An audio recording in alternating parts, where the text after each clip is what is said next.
तो हेलो दोस्तों, welcome back to our YouTube channel. अभी हम देखेंगे क्लास 10th का अनदर वीडियो जिसमें हम इंट्रोडक्शन देखेंगे स्टैटिक्स का। आप वीडियो को स्किप बिना किए अगर इस वीडियो को पूरा देखते हैं तो मैं गारंटी के साथ बोलूँगा कि आपको स्टैटिस्टिक में कोई भी कंफ्यूजन नहीं रहेगा। आपका क्लास 10 का ये चैप्टर टोटली क्लियर हो जाएगा कि स्टैटिक्स में क्वेश्चन कैसे आते हैं और उसके सॉल्यूशंस कैसे होंगे। मैं इस वीडियो में आपको पूरा बताऊंगा कि स्टैटिस्टिक क्या है, मीन क्या है, मोड क्या है और मीडियन क्या है। मीन को कैसे फाइंड करेंगे, मोड को कैसे फाइंड करेंगे और मीडियन को कैसे फाइंड करेंगे। मैंने अपने चैनल पे क्लास 10 का पूरा इंट्रोडक्शन सेशन डाल चुका हूँ। अभी मेरा ये क्लास 10 का चैप्टर नंबर 13 है। इसके बाद मैंने चैप्टर नंबर 14 को डालना है। ये है हमारा स्टैटिस्टिक। बेसिकली जो स्टैटिस्टिक है वो क्या है, मैं एक डेफिनेशन लिखा हूँ इंग्लिश में, इसको समझते हैं और फिर इसको हम हिंदी में मैं और इजी भाषा में भी आपको बताऊंगा। जो स्टैटिस्टिक्स है वो ब्रांच ऑफ मैथमेटिक्स है जो डील्स करता है collection, organisation, presentation, analysis and interpretation of data. Data का कलेक्शन होता है, उनका जो रिप्रेजेंटेशन होता है, उनकी एनालिसिस करते हैं, वो हम स्टैटिस्टिक की मदद से करते हैं। अब एक वो आता है कि डाटा क्या होता है। जो डाटा हमारा होता है ना, वो it means information in the form of numbers. Data क्या होता है? डाटा जो होता है हमारा नंबर का इंफॉर्मेशन होता है, वो हमारा डाटा कहलाता है। अब हम स्टैटिक्स में क्लास 10 के मैथ्स के सिलेबस में दिया हुआ है हमारे पास कि मीन कैसे फाइंड करते हैं एंड मोड कैसे फाइंड करते हैं and third one is median कैसे फाइंड करते हैं। तो पार्ट 1 में हम देखेंगे कि मीन को कैसे फाइंड करते हैं और पार्ट नंबर 2 में देखेंगे कि मोड को कैसे फाइंड करते हैं और मीडियन को कैसे फाइंड करते हैं। तो जो हमारा मीन होता है उसको फाइंड करने के टोटल 3 तरीके हैं। पहला जो हमारा मेथड है वो हमारा डायरेक्ट मेथड कहलाता है। दूसरा मेथड जो हमारा कहलाता है वो एज्यूम मीन मेथड कहलाता है और तीसरा जो मेथड है वो स्टेप डेविएशन मेथड है। जो डायरेक्ट मेथड है वो क्या है कि छोटे डाटा के जो छोटे डाटाज हैं ना, उनके लिए हम डायरेक्ट मेथड का यूज़ करते हैं। अगर जो डाटा लंबे हैं, मतलब ज़्यादा हैं, तो हम एज्यूम मीन मेथड और स्टेप डेविएशन मेथड का यूज़ करेंगे। तो हम सबसे पहले मीन को जानते हैं। मीन के पहले मेथड, मीन को फाइंड करने का पहला मेथड वो है हमारा डायरेक्ट मेथड। डायरेक्ट मेथड से हम मीन को फाइंड करेंगे। तो मैंने इंट्रोडक्शन सेशन को छोटा बनाने के लिए पहले ही इनको सॉल्व करके रख लिया है। तो मैं आपको इजी भाषा में समझाऊंगा कि कैसे सॉल्व करेंगे। तो यहाँ पे हमारे पास मीन दिया हुआ है डायरेक्ट मेथड से निकालने के लिए। इसमें क्या दिया हुआ है कि एज ऑफ टीचर्स दे दिया है, ठीक है, कि 15 से 25 साल वाले में 6 टीचर्स हैं और ये नंबर ऑफ टीचर्स दिया, एज दिया है टीचर्स का और ये नंबर ऑफ टीचर्स दिया है। ये हमें नहीं दिया हुआ है क्वेश्चन में, इनको हम निकालेंगे और मैं बताऊंगा कि एक्स और एफ आई कैसे निकालते हैं। तो जो एज ऑफ टीचर्स दिया है कि बोल रहा है कि 15 से 25 में आपके टोटल टीचर्स हैं 6, 25 से 35 में आपके टोटल टीचर्स हैं 11, 35 से 45 में टोटल टीचर्स हैं 7, 45 से 55 में आपके 4 टीचर्स हैं, 55 से 65 में 4 टीचर्स हैं, 65 से 75 में 2 टीचर्स हैं, 75 से 85 में 1 टीचर हैं। तो जो ये हमारा नंबर ऑफ टीचर्स दिया रहता है, ये तो जो एज ऑफ टीचर्स दिया हुआ है ये हमारा क्लास इंटरवल है, ठीक है। ये हमारा CI बोलते हैं, बेसिकली क्लास इंटरवल होता है। और जो ये हमारा नंबर ऑफ टीचर्स दिया है तो वो उस क्लास इंटरवल्स में कितने हमारे पास टीचर्स हैं वो दिया हुआ है। तो इसी को हम क्या बोलते हैं? FI। इसको हम जो बोलते हैं ना वो FI बोलते हैं। तो अभी हमें क्या निकालना रहता है? हमें जो निकालना रहता है वो निकालना रहता है XI। तो XI निकालने के लिए हम क्या करते हैं? जो XI निकालने के लिए हम इन दोनों का एडिशन कर देते हैं। जो भी हमारे पास क्लास इंटरवल दिया है तो XI निकालने के लिए 15 प्लस 25 कर देंगे और डिवाइड बाई 2 कर देंगे तो हमारे पास निकल के आ जाएगा क्लास इंटरवल। तो 5 5 10 0 carry 1 2 1 plus 1 3 plus 1 4 by 2 that is 20। ये हमारा एक्स आई निकल के आ गया। ऐसे ही हम इसका भी निकाल देंगे और इसका भी निकाल देंगे और इसका, मतलब पहले का एक्स आई हमारे पास 20 आ गया, तो दूसरे का भी निकाल लेते हैं ऐसे ही। तो x2 मतलब एक्स आई दूसरे का निकालेंगे तो हमारे पास आ जाएगा 25 plus 35 divide by 2 is equals to 5 plus 5 10 0 carry 1 3 plus 2 5 plus 1 6 divide by 2 is equals to, ये हमारे पास 30 आ जाएगा। तो एक्स आई को हम ऐसे ही निकालते हैं, बता दिया मैंने। एक्स आई पहले के लिए हमने ये निकाला, तीसरे के लिए भी हम ऐसे निकाल लेंगे। x3 जो हमारा आएगा 35 प्लस 45 ऐड कर देंगे डिवाइड बाई 2, तो हमारे पास आएगा 5 plus 5 0 4 plus 3 7 plus 1 8 divide by 2 that is 40।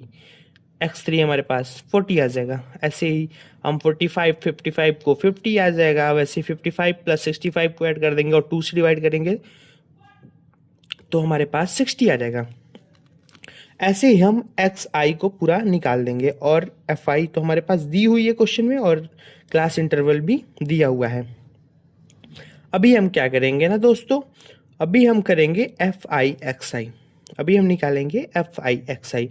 तो हमारा एफ आई ये है और एक्स आई ये निकला हुआ है, तो इसको हमने मल्टीप्लाई करना है। एफ आई एक्स आई मतलब एफ आई का मल्टीप्लिकेशन है एक्स आई में। तो एफ आई 6 है और एक्स आई 20 है, तो 6 into 20 that is 120, 11 into 30 is equal to 330, 7 into 4 is equal to 280, 4 into 50 is equal to 200, 4 into 60 is equal to 240, 2 into 70 is equal to 140। इसी तरह से हम एफ आई और एक्स आई का निकाल लेंगे। अभी हम यहाँ पे क्या निकालेंगे, अभी हम समेशन एफ आई निकालेंगे और समेशन एफ आई एक्स आई निकाल लेंगे। ये हमारा समेशन का साइन होता है। इन सब को ऐड कर लेंगे तो हमारे पास समेशन एफ आई आ जाएगा 6 plus 11 plus 7 plus 4 plus 4 plus 2 plus 1 को ऐड करेंगे तो हमारे पास 35 आ जाएगा। ऐसे ही समेशन एफ आई एक्स आई, इन सबको ऐड कर लेंगे तो हमारे पास आ जाएगा 1390 1390, 120 plus 330 plus 280 plus 200 plus 240 plus 140 plus 80, इन सबको ऐड कर लेंगे तो हमारे पास आ जाएगा एफ आई एक्स आई। अब जो हमारा मीन का फार्मूला होता है, वो डायरेक्ट मेथड के लिए जो मीन का फार्मूला होता है वो होता है मीन एक्स बार।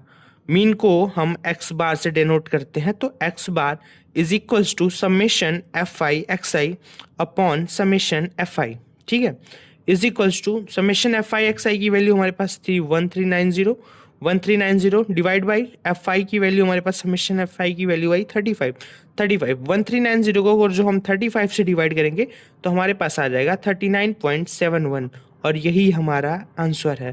तो जो डायरेक्ट मेथड है वो काफ़ी इजी मेथड है और आप काफ़ी इजीली इन क्वेश्चंस को सॉल्व कर लेंगे। हम आपको एनसीईआरटी के सारे क्वेश्चंस को भी सॉल्व कराएंगे। अब हमारे चैनल पे पिछली वीडियोस में पढ़े हुए हैं एनसीईआरटी के सॉल्यूशंस के, और भी पढ़ेंगे। तो अभी हम इसको देख लेते हैं। डायरेक्ट मेथड को हमने देख लिया है और इसके बाद अब हम देखेंगे एज्यूम मीन मेथड। तो दोस्तों अभी हम जानेंगे एज्यूम मीन मेथड। इसमें क्या करते हैं हम, एक एज्यूम मीन्स बोल रहा है कि इसमें हम एक एज्यूम कर लेंगे, वो हमारा एज्यूम मीन मेथड कहलाता है। सेम क्वेश्चन को करेंगे जिसमें दिया था हमारे पास एज ऑफ टीचर्स और नंबर ऑफ टीचर्स दिए हुए थे। तो हमारे पास ये 15 से 25 में 6 टीचर्स, 25 से 35 में 11 टीचर्स और 35 से 45 में 7 टीचर्स, ये हमारे पास क्वेश्चन में दिया हुआ था। हम एक्स आई निकाल लेंगे। एक्स आई निकालने के लिए मैंने एज्यूम डायरेक्ट मेथड में मैंने बताया था कि एक्स आई कैसे निकालते हैं। इसमें क्या आ जाता है, एक डी आई निकालने को आ जाता है और एक f I D i. D i कैसे निकालते हैं, डी आई जो होता है हमारा d i x i minus a होता है। इसको ध्यान में रखना पड़ेगा कि जो हमारा डी आई कैसे निकालते हैं, डी आई निकालते हैं एक्स आई माइनस ए। अब आप पूछेंगे कि सर ए क्या है। ए जो है हमारा सॉरी, ए जो है हमारा वो एज्यूम मीन मेथड है, ठीक है, और यही हमारा एज्यूम है, ठीक है। ए को हमने एज्यूम किया हुआ है। अब ए हम किसको एज्यूम करते हैं, ए हम इस जो भी हमारे पास डाटा दिया रहता है उसको मिडिल टर्म जो रहती है उससे ऊपर भी सेम होनी चाहिए, उससे नीचे भी। तो मतलब ये जो हमारा 50 है ना, ये हमारे मिडिल में आ रहा है। इसके ऊपर भी 3 है और इसके नीचे भी 3 एक्साई है, ऊपर भी 3 एक्साई, नीचे भी 3 एक्साई। तो ये जो हमारा 50 आ रहा है ना, इसको हम एज्यूम कर लेंगे और यही हमारा ए होगा। एक इसको मतलब बीच में आना चाहिए, सेंटर में आना चाहिए, ऊपर भी सेम होना चाहिए, नीचे भी सेम होना चाहिए। ऊपर 3 है तो नीचे भी 3 होना चाहिए और इसी को हम ए मान लेंगे और यही हमारा एज्यूम है। ठीक है, अब हमने क्या करना है, हमने एक्स आई निकाल चुके हैं। ठीक है, अब हम निकालेंगे डी आई। डी आई जो है हमारा वो एक्स आई माइनस ए है। तो डी आई निकालने के लिए हम क्या करेंगे, डी आई निकालने के लिए एक्स आई माइनस ए कर देंगे। तो अब जैसे एक्स आई हमारे पास 20 है, 20 माइनस 50, 20 माइनस 50 यदि आप करते हैं तो हमारे पास माइनस का 30 आएगा। ठीक है, आ गया हमारे पास माइनस का 30। ऐसे ही 30 माइनस 50 करेंगे तो हमारे पास आ जाएगा माइनस का 20। ऐसे ही 40 माइनस 50 करेंगे तो हमारे पास आ जाएगा माइनस का 10। 50 माइनस 50 कर देंगे तो हमारे पास 0 आ जाएगा। 60 माइनस 50 करेंगे तो प्लस का 10 आएगा। 70 माइनस 50 करेंगे तो प्लस का 20 आएगा। 80 माइनस 50 करेंगे तो हमारे पास प्लस का 30 आ जाएगा। ठीक है, अभी हमने क्या करना है, अभी हमने F I into D I कर देना है। तो एफ आई हमारे पास ये है 6, 11, 7, 4, जो भी नंबर ऑफ टीचर्स दिए थे उन एजेस के बीच के। ठीक है, तो एफ आई डी आई कर देंगे। एफ आई 6 है और डी आई हमारे पास माइनस का 30 है। तो 6 इंटू माइनस 30 कर देंगे तो हमारे पास 180 आ जाएगा। 11 इंटू माइनस 20 कर देंगे तो 220 आ जाएगा। 7 इंटू माइनस 10 कर देंगे तो माइनस का 70 आ जाएगा। 4 इंटू 0 कर देंगे तो हमारे पास 0 ही आएगा। 4 इंटू 10 कर देंगे तो हमारे पास 40 आ जाएगा। 2 इंटू 20 कर देंगे तो 40 आ जाएगा। 1 इंटू 30 कर देंगे तो हमारे पास 30 आ जाएगा। अब हमने क्या करना है, हमने समेशन एफ आई निकाल देना है। समेशन एफ आई इन सबको ऐड कर देंगे। 6 plus 11 plus 7 plus 4 plus 4 plus 2 plus 1 को ऐड कर देंगे तो हमारे पास 35 आ जाएगा। अभी हमने समेशन एफ आई निकाल लिया, अब हमने summation F I D i निकालेंगे। Summation F I D i को इन सबको प्लस कर देंगे और इन सबको जब प्लस कर देंगे तो हमारे पास वैल्यू जो आएगी वो आएगी माइनस की 360। जो हमारी एफ आई डी आई आ जाएगी वो आ जाएगी हमारे पास माइनस की 360।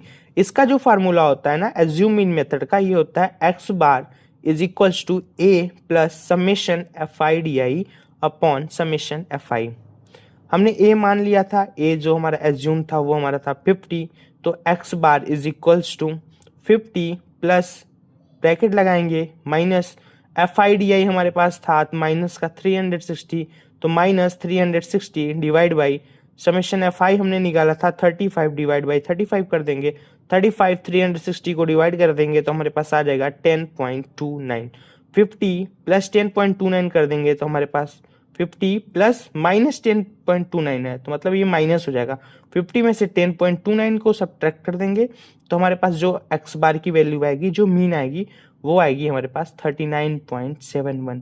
हमने डायरेक्ट मेथड से भी करके देखा था तो उसमें भी सेम वैल्यू आ रही थी 39.71 और जो एज्यूम मीन मेथड से हमारी वैल्यू आई है वो भी 39.71 आई है। ठीक है, तो इस तरह से हम एज्यूम मीन मेथड को सॉल्व करते हैं। अभी हम देखते हैं स्टेप डेविएशन मेथड। मीन के तीनों मेथड को इस पार्ट में कवर करेंगे। अगले पार्ट में हम देखेंगे कि मोड क्या होता है और मीडियन क्या होता है और उसको सॉल्व कैसे करते हैं। तो अभी स्टेप डेविएशन मेथड को देख लेते हैं। इसमें भी सेम क्वेश्चन को लेंगे हम कि एज ऑफ टीचर्स क्या है, नंबर ऑफ टीचर्स कितने हैं। इसमें हम एक्स आई निकालते हैं, यू वाई निकालते हैं और एफ आई यू वाई निकाल देते हैं। एक्स आई निकालने को हमने बताया हुआ है, वैसे ही सेम तरीके से एक्स आई निकाल देंगे।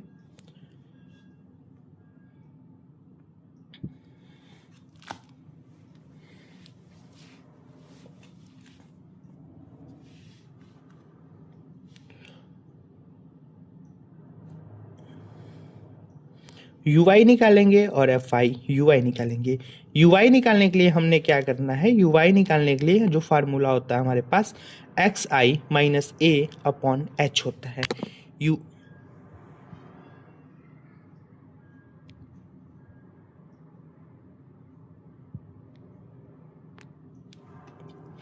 आई निकालेंगे और एफ आई यू आई निकालेंगे। इसमें भी हम यू आई निकालने के लिए क्या करते हैं, यू वाई निकालने के लिए जो होता है हमारा formula x i minus A upon H होता है। एच क्या होता है, एच जो हमारा होता है वो क्लास इंटरवल जो है ना, ये 15 से 25 है ना, इनका जो बीच में जो गैप आता है ना वो होता है हमारा एच। मतलब 25 माइनस 15 कर देंगे या फिर 35 माइनस 25 कर देंगे तो जो आएगा वैल्यू वो हमारा एच कहलाता है। जैसे 25 एच की हमने यहाँ पे निकाल के रखा हुआ है, तो एच जो हमारा आएगा अपर लिमिट माइनस लोअर, ठीक है। तो 25 माइनस 15 कर देंगे तो हमारे पास एच की वैल्यू 50 आ जाएगी। और यहाँ पे भी ए हमारा आता है, ए वही हमारा एज्यूम है। एज्यूम हमने किसको किया, ये हमने आपको एज्यूम मीन मेथड में बताया हुआ है। इसमें भी मैंने सेम वही ए लिया है, ऊपर भी 3 नीचे भी 3, तो हमारा जो ए आएगा वो हमारा आ जाएगा 50। अब हमने क्या करना है, यू वाई निकालना है। यू वाई निकालने के लिए हम क्या करेंगे, तो x i minus A upon H कर देंगे। हमारे पास एक्स आई है 20, तो यहाँ पे लिख देंगे 20 माइनस ए जो है हमारे पास 50, तो 50 कर देंगे अपॉन एच कर देंगे। जैसे कि एक करके देख लेते हैं, ये हो जाएगा हमारे पास यू वाई निकालने के लिए 20 माइनस 50 अपॉन 10। 20 माइनस 50 कर देंगे तो आपका आ जाएगा माइनस का 30 अपॉन 10, और ये आ जाएगा माइनस का 3। तो इसी तरह से हमने यू वाई सारा निकाल के रख लिया है, और आप भी इसी तरह से यू वाई का ये फार्मूला यूज़ करके आप यू वाई निकाल लेंगे। यू वाई निकालने के बाद आप क्या कर देंगे, F I into U Y कर देंगे, जिससे हमारे पास एफ आई यू वाई निकल के आ जाएगा। 6 इंटू माइनस 3 कर देंगे तो माइनस का 18 आ जाएगा। 11 इंटू माइनस 2 कर देंगे तो माइनस का 22 आ जाएगा। 7 इंटू माइनस का 1 कर देंगे तो माइनस 7। 4 इंटू 0 कर देंगे 0। 4 इंटू 1 4, 2 2 ज़ा 4 एंड 1 इंटू 3। इनका समेशन एफ आई निकाल देंगे तो हमारे पास समेशन एफ आई 35 आ जाएगी। Summation F I U Y निकाल देंगे तो हमारे पास इन सबको ऐड कर देंगे, यानी तो हमारे पास माइनस का 36 वैल्यू आ जाएगी। इसको निकालने के लिए हम एक्स बार का मतलब वही इसका फार्मूला है, X bar is equals to A plus summation F I U I upon summation F I into H. H हमारा बता दिए हैं आपको, क्लास इंटरवल है, और ए जो हमारा एज्यूम की है वो है, तो हम ले लेते हैं ए हमारा 50 था तो हमने 50 लिख दिया, प्लस ब्रैकेट लगाया, F I U Y minus 36 आया, माइनस 36 अपॉन 35। जो एफ आई था हमारे पास वो था 35, तो हमने यहाँ पे 35 रख दिया, इनटू जो हमारे पास एच की वैल्यू थी वो थी 10, तो हमने यहाँ पे 10 मल्टीप्लाई कर दिया। और अभी हम इसको डिवाइड कर देंगे 35 से 36 को, तो हमारे पास जो वैल्यू आएगी वो आएगी 1.029। तो हो जाएगा 50 माइनस 1.029 इंटू 10। तो इसको जब मल्टीप्लाई कर देंगे तो 50 माइनस 10.29, एक पॉइंट इधर आ जाएगा और 0 इधर आ जाएगा, अब पॉइंट इधर चल जाएगा, तो 10.29 आ जाएगा इंटू 10 करने से। 50 माइनस 10.29 कर देंगे तो हमारे पास एक्स बार की वैल्यू जो आ जाएगी वो आ जाएगी 39.71। हमने एज्यूम मीन मेथड में भी सेम वैल्यू एक्स बार की मतलब मीन की निकाली थी, डायरेक्ट मेथड में भी निकाली थी, और स्टेप डेविएशन मेथड में निकाली है। आशा करता हूँ कि आप लोग को समझ में आया होगा assume mean method, step deviation method और डायरेक्ट मेथड से मीन को कैसे निकालते हैं। मिलते हैं नए वीडियो में जिसमें हम मोड और मीडियन को पढ़ेंगे। तब तक के लिए अगर जो आपको वीडियो पसंद आ रही हो तो अपने दोस्तों के साथ शेयर करें, और आपका एक लाइक, एक शेयर, एक कमेंट हमें काफ़ी मोटिवेशन देता है। ठीक है दोस्तों, मिलते हैं नए वीडियो में। जय हिंद, जय Bharat. Thank you so much.